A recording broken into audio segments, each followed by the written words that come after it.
우리 부활절날 암송하자고 했던 성서 구절은 제자들이 무덤에 가서 보고도 깨닫지 못한 부분입니다. 그들은 그때까지도 예수께서 죽었다가 반드시 살아날 것이라는 성서의 말씀을 깨닫지 못하고 있었다. 여러분 그걸 지금은 잘 믿으십니까? 다음 주는 유명한 엠마오로 가는 제자들에 관한 부분입니다. 다음 주 성구 같이 읽어보실까요? 그들이 이야기를 나누며 토론하고 있을 때 예수께서 그들에게 다가서서 나란히 걸어가셨다. 그러나 그들은 눈이 가려져서 그분이 누구신지 알아보지 못하였다. 누가복음 24장 15절에서 16절. 이 말씀이 성서에서 특별히 아주 중요하고 유명한 구절 중에 한 구절입니다. 잘 음미하시면서 계속 되뇌이셔서 이 말씀 안에 있는 은총을 충만히 누리시기를 축원드립니다. 성부와 성자와 성령의 이름으로 말씀드립니다.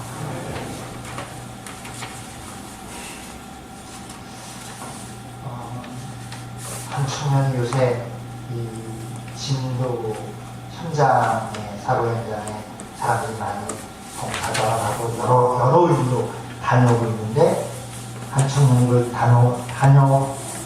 다녀오면서 저에게 문자를 보냈습니다. 정말 돌멩이는 없는 겁니까, 시모님? 제가 사순절 특강 그때 말씀 드렸었는데 정말 우리에게 돌멩이는 없는 건가? 그 세월호 희생자들과 가족들에게 정말 돌멩이가 없는 건가? 그렇게 질문한 겁니다. 저도 금방 대답할 수는 없고요. 기도해보자고 했습니다. 지금 한국교회협의회가 부활절 20일부터 부활 다음 날부터 5월 12일까지 3주간 동안 특별히 희생자들 뿐만 아니라 이 나라와 민족을 위하여 모든 상처받은 모든 국민들을 위하여 기도하는 기간입니다. 지난 금요일날 저희가 중고 신야리도 대신 8시 함께 모여서 세월호 희생자들과 상처 입은 모든 신령들을 위한 중보와 치유기도를 했는데요. 이번 금요일에도 저녁 8시에 기도 모임을 하려고 합니다. 교우들께서 함께 모이셔서 희생자들 뿐만 아니라 우리 자신까지를 위하여 이 나라의 교회를 위하여 함께 기도해 주시기를 부탁드립니다. 예수님의 부활을 전하는 성서 말씀 공통적인 내용이 있는데요. 예수님의 부활을 전해드린 사람들이 잘 안 믿었다는 겁니다. 지난주일 기억하실지 모르겠지만 요한복음 20장 제목이 아주 붙어 있습니다. 빈 무덤 이렇게요. 무덤이 비었더라. 베드로하고 예수님의 사랑을 받던 제자가 와서 보고 확인을 했어요. 무덤이 비었다는 걸. 그런데 그냥 집으로 돌아갑니다. 그 말은 부활을 확실히 믿지 않았다는 뜻이기도 합니다. 그랬다면 그냥 들어갈 수가 없거든요. 마르코복음 16장 아주 유명한 이 성서를 연구할 때 우선적으로는 마르코복음부터 봅니다. 그리고 누가, 마태, 요한을 차례를 보게 되는데 마르코복음 16장에 보면 부활하신 예수님을 만난 사람들이 제자들을 찾아가서 그렇게 말합니다. 우리가 다시 살아나신 예수님을 만났습니다. 이렇게 증언합니다. 그런데 제자들은 믿지 않습니다. 예수님께서 직접 나타나셔서 마음이 완고하여 도무지 믿지 않는 그들을 꾸짖으셨다. 그런 성서 말씀이 나옵니다. 잘 안 믿었다는 겁니다. 오늘 그 유명한 토마, 이 성화가 카라바치오라는 화가가 그린 그 토마의 불신앙에 대한 성화입니다. 직접 이렇게 예수님이 보여주시고 토마가 손으로 이렇게 상처, 창에 찔린 자국을 보는 자입니다. 토마는 어쨌든 단순하게 말하면 부활을 믿지 않았던 대표적인 사람입니다. 성서가 이런 걸 기록하고 있는 이유는 예수님의 부활은 의심 많고 잘 믿지 않던 사람들이 확인했던 사실이다. 예수님의 부활은 적당히 그냥 부활하셨어, 그럼 믿으라고 그랬더니 사람들이 그걸 그냥 적당히 받아들인 그런 내용이 아니라, 예수님의 부활의 소식은 여러 차례 이런저런 경로로 확인이 됐던 내용이다. 의심 많은 사람들에 의해서 우리처럼 마음이 완고하고 강팍하고 굳은 사람들이 확인하고 믿지 않을 수 없었던 내용이다. 성서의 부활의, 예수님의 부활을 전하는 장면에서 늘 시작하기를 안식일 다음 날이라는 말로 시작을 합니다. 오늘 복음 말씀도 안식일 다음 날이라는 말씀으로 시작된 겁니다. 안식일 다음 날 혹은 여들의 뒤에라고 그렇게 기록하기도 해요. 다 굉장히 의미 있는 내용입니다. 안식일 다음 날이란 우리식으로 말하면 일요일, 주일을 말합니다. 그래서 다른 성서 번역은 주간의 첫째 날이라고 번역하기도 합니다. 다 같은 뜻이에요. 원래 안식일은 주간의 마지막 날이 되고 주일은 주간의 첫째 날이 됩니다. 그러니까 모든 주일은 예수님의 부활을 기념하는 날, 작은 부활절입니다. 우리가 매일 모여서 성찬예를 드리는데 이것은 예수님의 부활을 기억하고 기념하고 우리 안에서 다시 재현하고 있는 것입니다. 근데 8일이라는 건 무슨 뜻인가? 그리스도교를 다른 별명으로 제8요일의 사람들이라고 부르기도 해요. 크리스천들을 제8요일의 사람들. 안식일은 7일입니다. 그러니까 8일이란 7일이 한 주간으로 되어 있는 그런 세계에서는 없는 날이에요. 안식일, 유대교에 의하면 창세기 1장에 의하면 8일은 없습니다. 7일까지밖에는. 그러니까 8일째란 이제까지 없던 새로운 날이 시작되고 있다는 뜻입니다. 그리스도교는 이제까지 이 땅에 없던 새로운 역사를 시작하고 있는 겁니다. 그래서 마태복음 5장 산상수 예수님의 가르침이 시작될 때 제일 먼저 뭘로 시작해요? 진복 8일. 그러니까 이 8이라는 숫자가 실제로 그리스도교 안에서 아주 의미 있는 숫자예요. 다윗은 몇 번째 아들이에요? 8번째 아들입니다.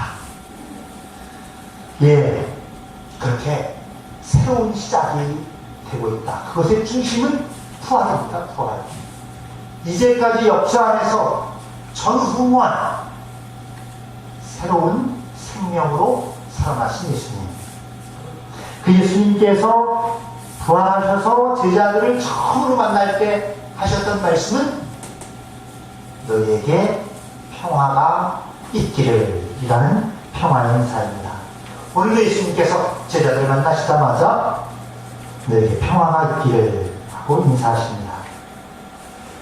당시에 예수님을 만나기 전까지 제자들은 자기들도 자신의 스승 예수님처럼 유대인들에게 잡혀서 고문을 당하든지 죽을지도 모른다는 두려움에 사로잡혀 있었기 때문에 같이 모여서 자기들 비밀 장소에 모여서 문을 닫아 걸고 있었던 겁니다. 두려움에 사로잡혀 있는 사람들을 풀어주는 길은 그건 평화의 기운입니다. 평화는 부활, 진정한 생명의 기운으로만 봅니다. 부활하면 평화의 기운이 있습니다. 그러니까 여러분이 지금 부활의 은총을 누리고 있다면 그 안에 평화의 기운을 누리고 있으셔야 한다는 말씀입니다. 파괴, 어둠, 절망, 실패, 좌절, 아픔, 병, 이런 모든 것들을 총괄하는 큰 모든 단어가 죽음입니다. 그런 것들은 모두 다 결국은 무엇으로 귀결되느냐는 죽음으로 귀결됩니다. 그런데 죽음의 가장 강력한 힘은 죽음 자체가 아니고 두려움입니다. 실제로는 죽고 나면 어찌 해볼 방법이 없습니다. 죽음은 그 뒤가 우리가 아무도 모르는 무지의, 우리는 죽음 너머를 모릅니다. 무지의 세계입니다. 그런데 실제로 죽음이 닥치기 전에 미리 두려움으로 위협합니다. 죽음은 아주 멀리서부터 그 두려움의 힘을 계속해서 보냅니다. 죽음의 위협, 그 두려움은 우리로 하여금 다른 것들을 제대로 보지 못하게 만듭니다. 세상은 죽음의 두려움으로 우리를 위협하고 있는 겁니다. 우리 보통의 삶이라 우리가 지금 살고 있는 내용을 아주 단순하게 말한다면 죽음의 두려움을 대비하고 반항해 보려는 노력입니다. 여러분이 하고 있는 모든 노력을 한마디로 말한다면 죽음을 대비한 노력들이라고 말할 수 있습니다. 교회 나오고 세례받고 신앙생활을 해도 죽음의 두려움에 속수무책으로 무너지는 것을 너무나 많이 봅니다. 이런 죽음의 두려움, 이 두려움의 힘을 눈 녹듯 사라지게 하는 것이 평화입니다. 죽음을 이겨낸 힘, 죽음을 몰아낸 죽음의 죽음, 그것이 부활입니다. 부활하는 평화의 기운이 충만히 담겨 있습니다. 부활을 믿고 받아들이면 평화의 기운에 감싸있는 것이 실제의 모습입니다. 부활은 우리 안에 평화의 기운으로 충만케 합니다. 진정한 두려움을 몰아내는 힘은 평화에 있다. 저는 지난 주간 수요일 과목에 지리산 잔터목이라는 곳을 해서 천왕봉에 다녀왔습니다. 진주로 해서 이제 중산이라는 곳에서 지리산 등산을 하게 되는데요. 현재 지리산은 봄철 산불 예방 기간으로 거의 90%의 등산로가 폐쇄되어 있고요. 아주 몇 곳 남았는데 그 중에 이제 잔터목, 중산리, 백무동 그런 곳이 열려있는 구간입니다. 잔터목 백수라는 곳에서 자고 새벽 4시에 일어나서 천왕봉에 일출을 보러 갔는데요. 일출을 보고 백무동, 함양이라는 곳에 백무동으로 해서 내려왔는데 지리산은 지금 이제 봄이 시작되고 있었습니다. 밑에는 그래도 꽤 봄이 많이 왔고요. 산으로 올라갈수록 초봄의 모습이었습니다. 그 사진 좀 볼까요? 일출 쭉 올려주시죠. 네. 사진을 스마트폰으로 찍어 잘 제대로 전달해 드릴 수 없었는데 정말로 장관의 모습이었습니다. 쭉 올려줄까요? 예.